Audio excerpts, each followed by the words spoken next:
coach Kwasi René, coach en développement personnel et motive à philosophie consiste à changer les paradigmes de l'Africain.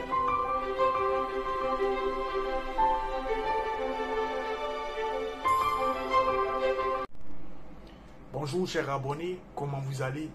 Bien j'espère. Moi je vais superbement bien, je suis en pleine santé, je suis en pleine forme. Je suis content de vous retrouver encore une fois pour une nouvelle vidéo.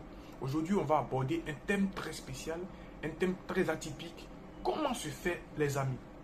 Comment réussir en amitié?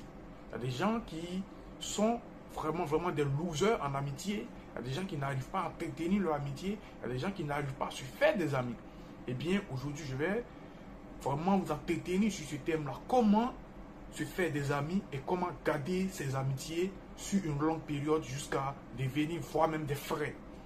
Écoutez, aujourd'hui, on est dans une société où l'individualisme commence à primer. Mais aujourd'hui, pour pouvoir justement réussir dans cette société, il faut avoir les aspects sociaux. Il faut avoir vraiment des techniques pour pouvoir approcher les gens. Il faut avoir des techniques pour pouvoir marquer durablement les esprits. Il faut avoir des techniques pour pouvoir garder, pour pouvoir justement avoir la confiance de l'être humain, pour pouvoir avoir des amis. Aujourd'hui, de nos jours, c'est plus la famille qui offre des opportunités. Les amitiés sont vraiment très importantes. L'amitié, c'est un don de Dieu. Donc, aujourd'hui, je vais vous donner les astuces comment garder, avoir des amitiés et les garder. Donc, on va aller très vite. Aujourd'hui, ceux qui ne me connaissent pas, je vous invite à vous abonner à ma chaîne. Je me nomme Coach Kwasi, coach en développement personnel et motivateur.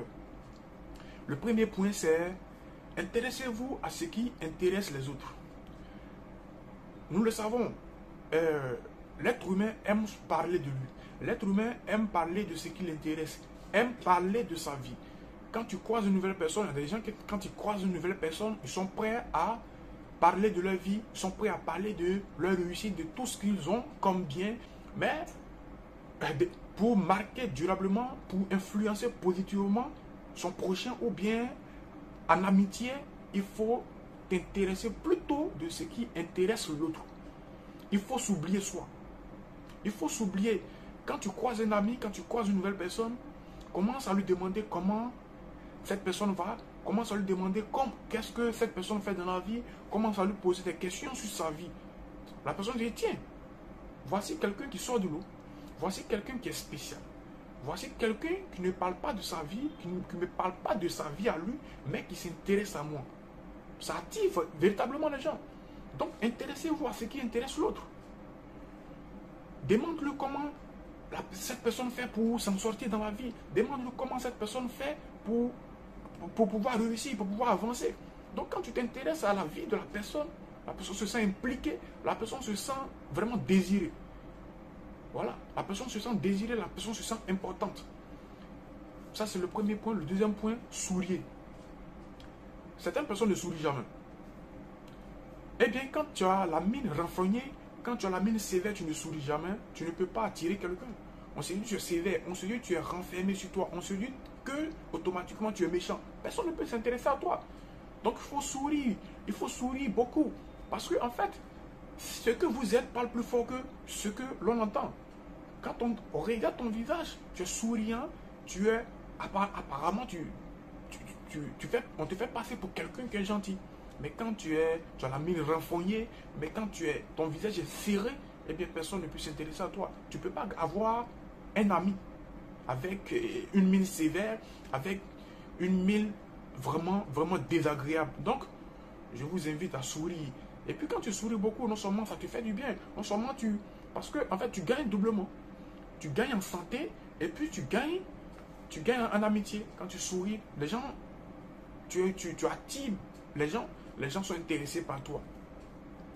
Le troisième point, il faut dompter le pouvoir des noms. Il y a des gens qui ne se rappellent jamais du nom des gens.